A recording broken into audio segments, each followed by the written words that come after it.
রাত্রেবেলা শাড়ি মশারি আর তেলের ড্রাম দিয়ে আপনি মানুষের ভোট পাবেন? ভাই, আপনি বোকার সঙ্গে বাস করেন। আপনারা একটু ক্লিয়ার করেন না, আপনারা কি সৌদি জামাত, পাকিস্তান জামাত, সিরিয়ান জামাত না দুবাইয়ের জামাত? আমি পার্থ যখন 2018-তে জামাতের সাথে এক হয়ে এই আসনে নির্বাচন করলাম, আমার জামাতের ভাইরা, আমার বিএনপির ভাইরা, আমার বিজেপির ভাইরা যখন রাস্তায় রাস্তায় বাড়িতে বাড়িতে ঘুরে, আপনি কোথায় ছিলেন ভাই? আপনাকে তো একদিন দেখলাম না। পার্থ ভাই, আপনার কিছু লাগবে কিনা আমি আপনার পাশে দাঁড়াই?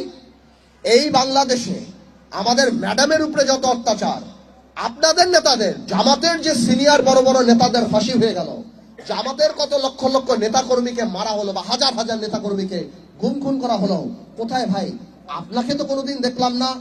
জাতীয় গুরুত্বপূর্ণ ইস্যু থেকে আরম্ভ করে জিনিসপত্রের দাম, শেয়ার মার্কেট, নিরাপদ সড়ক, হেফাজত ইসলাম, এই জুলাই আন্দোলন, কোথাও তো শুনলাম না ভাই আপনি ফেসবুকে একটা স্ট্যাটাস দিয়ে কোনোদিন কারো প্রতিবাদ করছেন।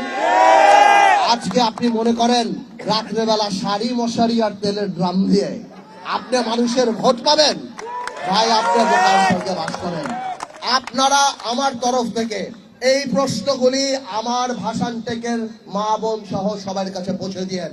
যেই লোক 17 বছর নিজের দলের নির্যাতিত নেতা কর্মীর পাশে দাঁড়ায় নাই, তাদের পক্ষে কথা বলে নাই, আপনারা মনে করেন আগামী 5 বছর আপনাদের ব্যাপারে কথা বলবে? আরেকটা কথাও জিজ্ঞেস করতে চাই ভাই, আপনারা যদি ক্ষমতায় আসেন, আল্লাহ না করুক, যদি আসেন, তাহলে বলেন এই দেশে কি 16ই ডিসেম্বর হবে? এই দেশে কি পহেলা বৈশাখ হবে? এই দেশে কি 21শে ফেব্রুয়ারি হবে?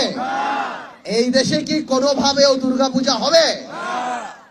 আপনারা একটু ক্লিয়ার করেন না, আপনারা কি সৌদি জামাত, পাকিস্তান জামাত, সিরিয়ান জামাত না দুবাইয়ের জামাত? আমরা জানতে চাই, আমাদের মা বোনেরা যে বিকাল বেলায় হাঁটে, আমাদের যে সামাজিক কিছু টলারেন্স আছে, সহ্য ক্ষমতা, পাশের বাড়িতে গান বাজতেছে, একটা হলুদের অনুষ্ঠান, একটা এই একটা সেই, সেসব সামাজিক জিনিসপত্র কি আমরা করতে পারবো? এইগুলি একটু ভোটারদের জিজ্ঞেস করেন, যে এই প্রশ্নগুলি বিবেচনা করার পর আপনি ঠিক করেন আপনি কাকে ভোট দিবেন।